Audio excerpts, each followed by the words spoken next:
Stations that move us.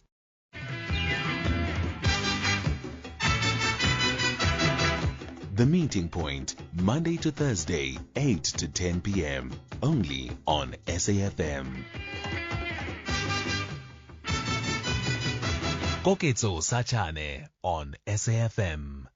At 11 minutes past 9, the Legal Resource Center is said to be preparing for a second legal showdown to demand structural reform and transparency. We're speaking specifically to the early childhood development sector in KwaZulu Natal. It is said that some of the sectors in the province are teetering on the edge of collapse as the Provincial Department of Education is said to be failing to honor a court order to pay overdue subsidies. This despite a Pietermaritzburg High Court ruling in May of this year, where payments are meant to be flowing to centers like Sakokwe, to Phumelela and Zenzele. They are said to have been erratic, incomplete, and shrouded in confusion. With unpaid bills piling up and principals sinking into personal debt, the crisis is said to be threatening the basic rights of vulnerable children to nutrition, care, and early learning. To help us through this, we're joined by the Legal Resource Center's candidate attorney, Fanelesibonge Ndebele. Thank you very much for your time, Fanelesibonge. Good evening. Good evening to your listeners. Thank you so much for having me.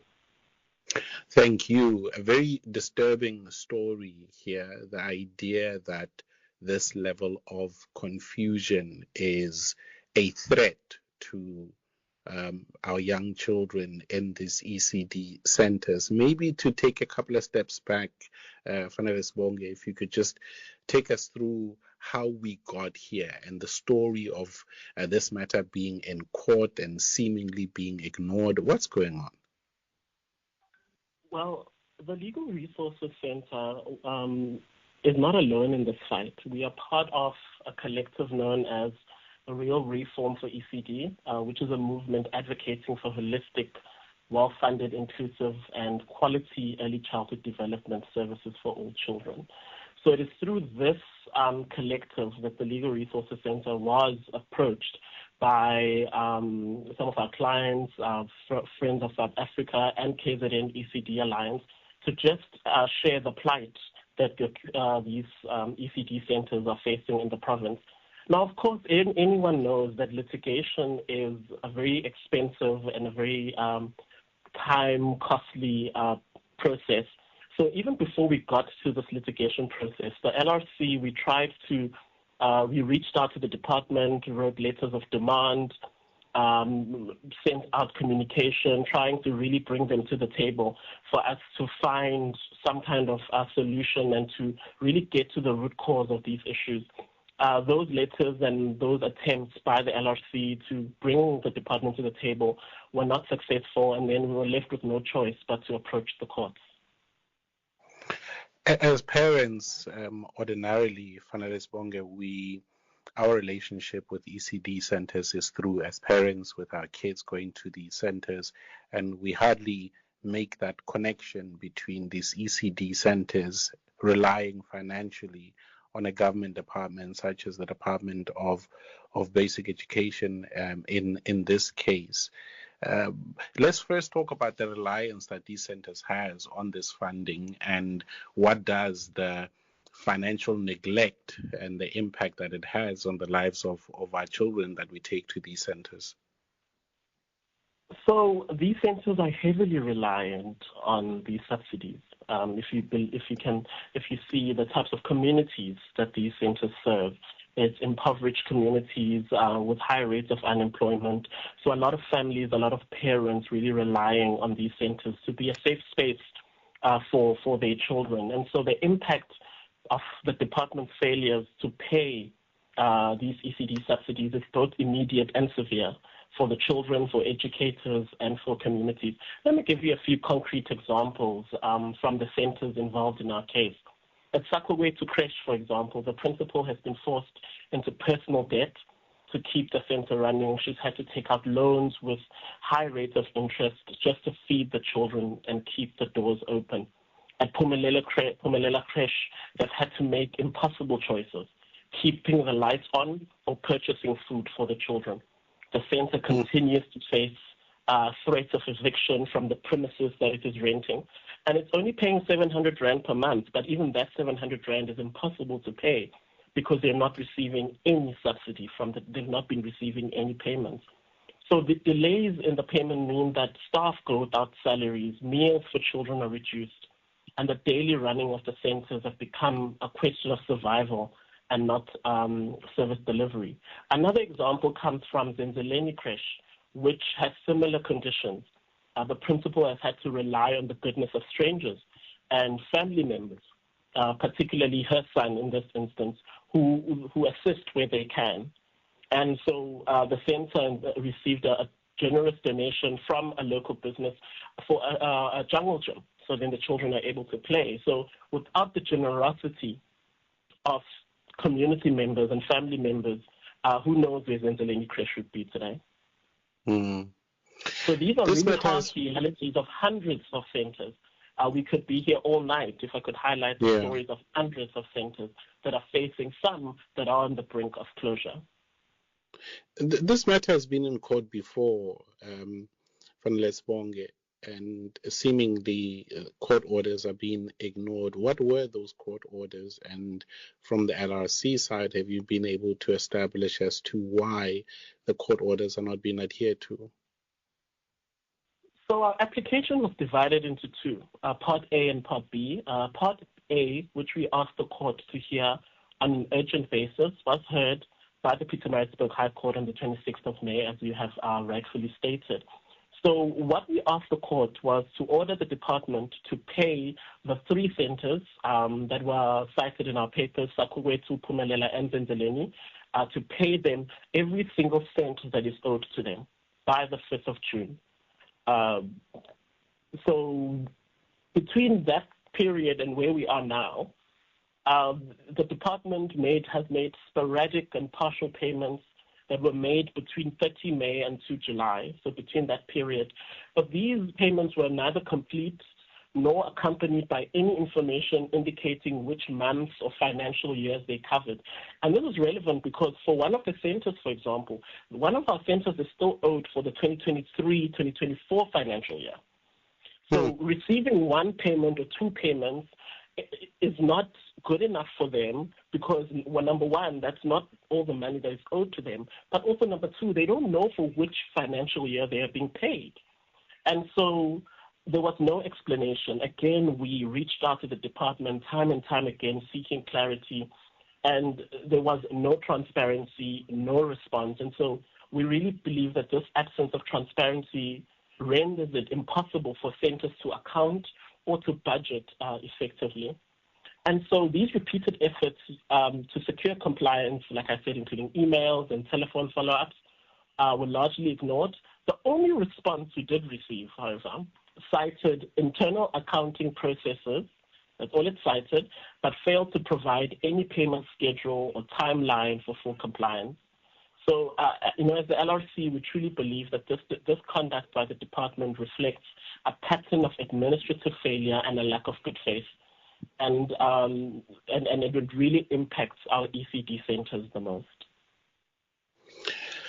In the meantime, what are the conditions at these centers, and most importantly, how are these children doing? And I ask this, Fanelesibonge, because in a lot of cases, whether we're talking ECD centers or even in primary school, there's a heavy reliance on these centers and these schools for something as important as a meal. Some families and some children only have a proper meal at these schools. So what have we seen to have been the consequence of the inaction on the part of government?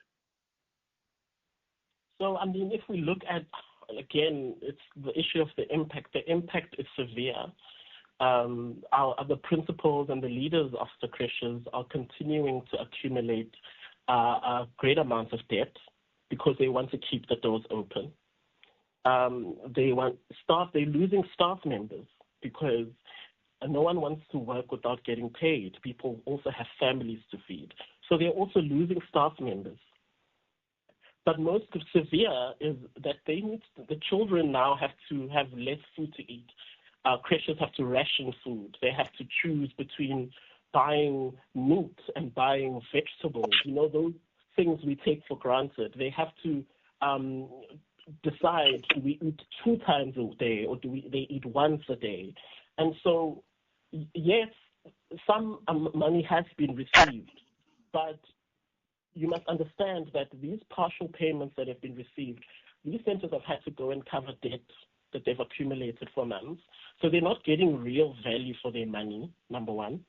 Secondly, there's a lot of uncertainty because they don't know when they're going to get paid again. So there's a lot of stress and uncertainty around that because the department has been very quiet about when they will be paid.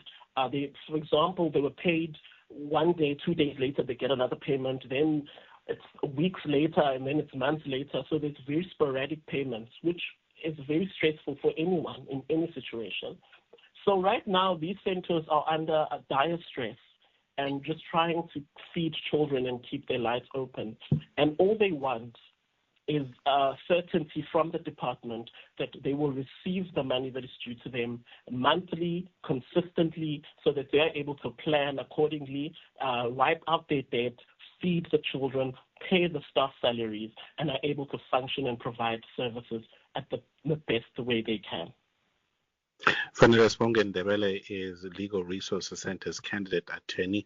We're talking about the subsidy crisis in KwaZulu Natal's ECD sector. We return with more on this. It is 23 minutes past 9.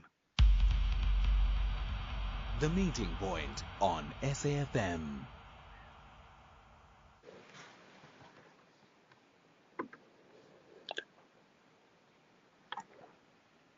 (104.2, 107 nationwide). It is a Meeting Point on SAfm. We'll continue with Fanelesibonge Ndebele, who is with the Legal Resources Center.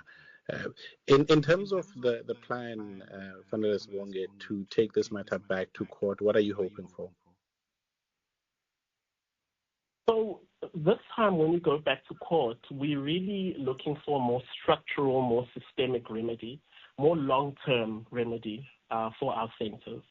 So we would really like the court, what we want the court to do is to declare, number one, early childhood development to be recognized, protected, and enforced as a constitutional right.